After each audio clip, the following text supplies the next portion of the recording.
aqui nesse assunto, uma pergunta da Cleide aqui para você. Como que fica a questão do pai que de repente fica desempregado ou venha ter alguma ocorrência aí justificável a questão da pensão? Bom, vamos pensar assim. Se você vive com seus filhos e você fica desempregado, seus filhos param de comer? Seus filhos param de vestir, né? Não, eles vão continuar vivendo da mesma forma. Então é óbvio que existe um alinhamento aí, né? Então, quando você define o valor de pensão, você define um caso para emprego e para caso de desemprego. Então você vai conseguir reduzir o valor da pensão, mas ficar sem pagar, não. Porque seu filho não vai parar de comer. Né? Eu costumo falar com alguns genitores inadimplentes, eu falo, viu, vamos pôr seu filho no freezer, então, quando você voltar a arrumar o serviço, a gente tira do freezer, vamos ver se está vivo ainda, né? Então, não tem como você falar, vai parar de pagar, porque é justificável? Não, a justiça entende que não é uma justificativa, porque a criança não vai parar de existir porque você está desempregado. Entendi. A Marta aqui, ó. Gratidão por tudo. Um abraço da Marta e da Duda. Mandando para você aqui também. Um abraço para vocês, queridos. Aí eu aqui, ó, parabéns, doutora. Você nos representa. Porque é uma coisa que o que você falou, né? O filho não vai parar de comer tudo. O pai tem que se virar, vai né? continuar existindo, né? E hoje ainda, eu brincava, e hoje deve ser a mesma coisa. A única coisa que dá cadeia é fiel depositário e pensão, né? Depositário não dá mais, não. Antigamente era duas coisas que não tinha que você escapar. Não, fiel depositário jogaram no lixo, mas a pensão alimentícia... busca mesmo, né? Não interessa quem seja, quem não seja. Não, tem que... E tem que ser assim, né? Porque a gente tá falando da vida de uma criança, né? A criança tem... Como que você vai falar para ela esperar, né? Para de respirar, não tem como. Então tem que ter responsabilidade. Você fez, você tem que assumir a responsabilidade, né? Não é feito por um só. É o que eu sempre brinquei, um filho não é um cachorro que se você tá ali não gosta mais, você pega, dá pro vizinho, dá para outro cuidar. Exatamente, não tem uma como, coisa né? que é pro resto da vida. Pro resto da vida. Entendeu? Nasceu, pronto, você já vai ter aquele compromisso e não adianta falar quando crescer melhora. Não, você vai mudar, né, o tipo de preocupação, mas é aquilo ali para sempre. Né? Com certeza, só vai mudar o grau da preocupação. Estranho mesmo, é né? você encontrar pessoas que deixam de se preocupar com os filhos, né? Ah, eu larguei da minha esposa, agora eu tô com outra, e aí eu tô preocupado. Mas tem caso no escritório que a pessoa para de alimentar os próprios filhos e vai alimentar os filhos da atual esposa, que não recebe pensão do pai delas. Sabe, é umas coisas assim que você pensa da onde sai, né? O que ele acha que está compensando? Mas aí a gente volta a falar naquele assunto, a gente está pensando nele, porque se eu faço isso, eu estou agradando a minha atual esposa, eu vou ter o que eu quero dessa tal forma. E dane-se o que ficou para trás. Então, mas o que ficou para trás é seu sangue. E aí eu falo para você, um cara desse é considerado homem? Não. Não é. E não é considerado pai também. Não, né? para mim não é nem moleque. Não. Entendeu? Porque eu falo para você, é sangue do seu sangue. Exatamente. E vamos pensar que não seja sangue do seu sangue. Vamos pensar que seja um filho que seja adotado. Vamos pensar que seja um enteado que você criou a vida inteira. Eu tenho uma opinião comigo. Adotado é mais filho que filho, porque você escolheu. Né? Exatamente. Mas vamos pensar, Paulo, que seja um enteado que você criou sua vida inteira como filho seu. Aí você largou da mãe dele e você esquece que ele existe? Não tem como. Não é. Não tem como. Você vê até às vezes, eu vejo na internet que passa, alguns casos dos Estados Unidos lá. Sim. Daquelas coisas de que os exames de DNA, e tem mães comemorando, o cara chorando porque, viu, e aí, meu chão acabou. Meu chão acabou. Por quê? Porque você pega amor, meu. Não tem como. Um cara que criou, um cara que faz uma coisa dessa não tem coração. Ele não tem alma. Não dá nem pra gente. É o que eu falo pra você. A gente não pode duvidar do ser humano. Não. O ser humano não tem escrúpulo. Não, a gente é capaz de qualquer coisa, né? E é difícil de. É a única raça que mata do seu por matar. Exatamente. Entendeu? Por isso que a gente tem que estar aqui, sempre, né? Cuidando, tentando, orientando. Hoje, inclusive, eu falo até para as meninas que estão pensando em casar, gente, procura um advogado, a sua confiança vai saber dos seus direitos. Hoje tem muita questão de blindagem patrimonial, quantidade de... Olha, eu já fiz curso de noivo, que o noivo, no meio do curso, começou a me fazer um monte de perguntas sobre blindagem patrimonial. Eu falei, gente, se eu sou essa noiva, eu levanto e vou embora.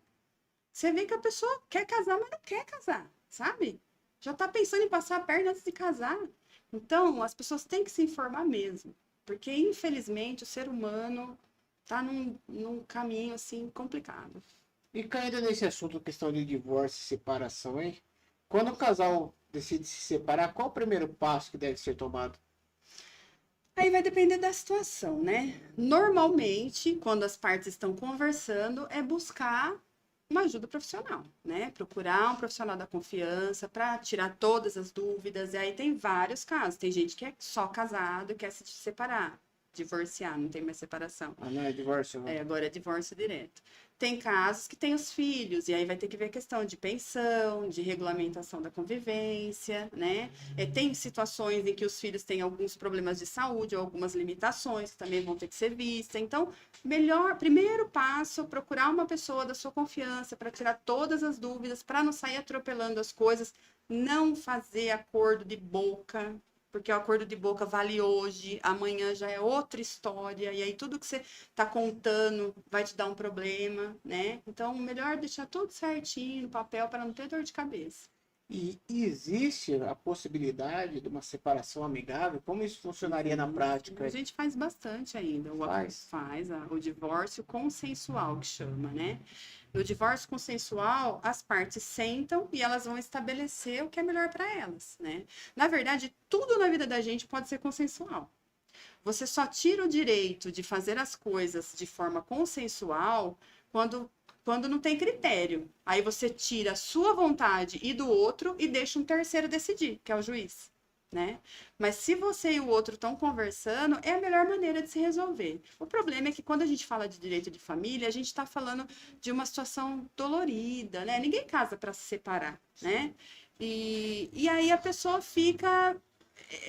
É um pouco complicada essa situação. Então, às vezes, você acaba não conseguindo conciliar porque as partes não conseguem chegar no consenso. Mas vamos pensar que a pessoa quer se divorciar, mas ela não chega no consenso com relação a alimentos. Aí dá para fazer uma parte consensual e a outra parte vai para o litigioso. Entendi. A Denise falando aqui, ó, maravilhosa, lei de advogada, é promotora legal popular para apoiar mulheres em situação de vulnerabilidade. Isso mesmo. Matheus Oliveira aí, melhor advogado do mundo. Olha. Alberga aqui, boa noite, Paulo. Boa noite, doutora Raquel. Excelente programa. Muito esclarecedor, principalmente nos dias tão difíceis que estamos vivendo. Mandar um abraço aí pro meu grande amigo Sargento Bergamini aí. Um abraço. Que está nos assistindo aí. E quais são os maiores erros que as pessoas cometem durante o divórcio? Isso de não pôr no papel, de... O primeiro erro é esse, de deixar na conversa. Mas eu acho que o maior erro de todos é usar os filhos para uma coisa ou outra. Usa os filhos barganha, né? Exatamente. Muitos pais ainda colocam as crianças no meio. Uso emocional, né? Hoje existe até a questão da lei da alienação parental, que é uma legislação muito controversa, né? Vamos dizer que a ideia foi boa, mas a legislação em si é uma legislação bem nociva. Mas na prática não inclusive o Brasil é o único país que ainda usa a lei de alienação parental, né? Todos os outros já aboliram. Se Deus quiser, em breve a gente vai conseguir se livrar dela também, né? Porque a ideia é boa, né? Você pensar que existem sim algumas pessoas que tentam ali manipular a criança para algum benefício próprio. Mas ela acabou sendo distorcida, porque aí casos de abusos, casos graves de violências que acabaram sendo usados como manipulação da outra parte para beneficiar um agressor, né? Então, realmente ela precisa acabar. Só que eu acho que o grande problema é esse, é o adulto que usa a criança para algum benefício próprio. E aí, para todos os lados, tanto para a questão financeira, né? Então, tudo bem, eu deixo a guarda com você, mas aí eu quero tal coisa de patrimônio. E tem mulheres que ainda tem muito medo de perder a guarda e aí acabam abrindo mão e fazendo as coisas de qualquer forma, né? Já teve gente que chegou no meu escritório, assim, nos 45 do segundo tempo, que ia fazer absurdos. E essas coisas, às vezes, volto a falar, não são todas mulheres que às vezes usam por esse lado sentimental, essas coisas. Mas isso atrapalha um pouco Sim. A questão de melhorias de lei, que nem isso daí eu estava conversando com o Fará na questão da Lei Maria da Penha, que ele é especialista em direito criminal. E ele falando, às vezes, a abrangência da lei e a atitude que algumas pessoas fazem, faz a lei, as pessoas não respeitarem tanto a lei e ficarem, vamos pôr um linguajar popular, com raiva da lei. Sim. Por causa de... Então, por causa de uma ou duas, essa é a questão. Porque, na verdade, a maioria dos casos se adequa à lei. Tem um ou outro que usa a lei de maneira torta? Tem, o ser humano é assim, né? Mas aí é culpa do ser humano, não é culpa da lei, né? E aí, só que normalmente essas pessoas ficam em evidência, né? Ah lá, tá vendo? Tá usando errado, por isso que eu falo que a lei não é boa, né? Mas aí o problema não é a lei, é a pessoa que fez uso errado, né? Mas a lei é maravilhosa, a Lei Maria da Penha é espetacular, né? Existem casos de mulheres que usaram a legislação para algum benefício, que foram lá e fizeram uma denúncia mentirosa? Não vou dizer que não tem, claro que tem. Mas se você pensar que deve ser menos de 10%. Mas aquilo que você falou, é a evidência que dá... Exatamente. Mas aí, Paulo, depende do que você quer mostrar mais, né? Qual é o interesse em evidenciar aquela uma que fez o errado ou aquelas 100 que fizeram certo, não é? Então, tudo é para se pensar. Sim. Né? Por isso que eu falo que a interpretação tem que ser bem feita. Exatamente. Sim. Você tem que fazer as coisas bem feitas e é o que a gente falou, não tirar, por exemplo, todas. Mas não divulgar as coisas ruins. A gente tem que pensar no coletivo, né? Sim. E aí uma exceção não pode ser maior do que a grande maioria. Não, né? com certeza. E a gente falando agora questão de filhos, de guarda, de pensão, como funciona a questão da guarda dos filhos atualmente? Nós temos... A legislação hoje determina que a guarda seja compartilhada, né? O que é a guarda compartilhada? Que eu falei agora há pouco. É dividir as tarefas, é cuidar dessa criança junto, né? Mas aí eu não tenho que pagar pensão? Tem que pagar pensão do mesmo jeito, porque aí fica difícil, né? Imagina, essa criança estuda numa escola particular, essa criança tem convênio, a mãe paga aluguel, e aí fica lá, peraí, o pai vai pagar o aluguel, a mãe vai pagar a escola, vira uma bagunça. Então, tem que ter uma pessoa responsável financeira, inclusive, na guarda compartilhada, também é fixado uma residência determinante ali para aquela criança. Então, ela sabe que aquela é a casa dela. Porque se você pensar também para uma criança que não sabe nem qual é a casa dela, é uma coisa complicada, né? Mas aí tem a exceção, que é nos casos de violência. Então, quando a mulher é vítima de violência e ela tem medida protetiva, hoje a lei determina que a guarda seja deferida unilateral. Mas o normal é a guarda compartilhada. É claro que ainda tem gente que, mesmo tendo normal compartilhado, ainda acaba fazendo até no consensual. Isso que eu ia perguntar para você, o que muda na prática entre a guarda compartilhada e a unilateral? Na unilateral, é só o genitor que tem a guarda que vai determinar qual é o convênio médico da criança, qual a escola que ela vai estudar. Ela vai definir tudo. Que dia que marca o médico. O outro genitor, ele tem menos responsabilidade, vamos dizer assim. Porque, na verdade, a obrigação é igual, né? Deveria ser. Mas na guarda unilateral é a mãe que fica. Mãe, eu falo já porque eu tô acostumada, que é a mãe que fica com a criança, né? Mas é a mãe que vai determinar, olha, é isso ou aquilo que vai acontecer. E na guarda compartilhada, os dois têm que conversar. Agora você imagina.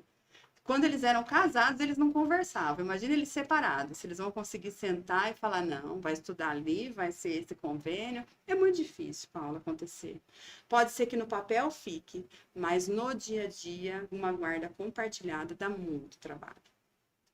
E na questão da pensão alimentícia, como é calculada e quais fatores são levados em considerações? Então, aí o cálculo que eu falei para você. A possibilidade de quem vai pagar, né? E a necessidade de quem vai receber. Então, vai levar em consideração o padrão de vida que essa criança tinha quando eram casados, vai levar em consideração se essa criança apresenta algum problema de saúde ou não, se ela tem alguma coisa mais específica que demande que ela vá ter um gasto maior ou não. Vai depender da condição desse pai. Às vezes, o pai e a mãe eram casados, o pai tinha um salário menor, a mãe praticamente que sustentava, o pai vai continuar ajudando de acordo com o que ele ajudava quando era casado, né? Ele não vai, porque a mãe tem um padrão de vida elevado, o pai vai ter que... Não é assim que funciona. Mas o outro lado também é verdade. Então, se o pai tinha um padrão mais elevado, ele vai ter que continuar mantendo essa criança nesse padrão. É muito difícil você fazer a prova quando a pessoa não tem o vínculo, mas a gente costuma usar essa questão do padrão de vida. Então, esse cara, normalmente, ele tem Instagram, ele vai aparecer em festas todo fim de semana, ele vai estar com um carro bom, ele vai ter uma casa boa, ele vai viajar, então a gente consegue demonstrar que existe esse padrão, entendeu? Existe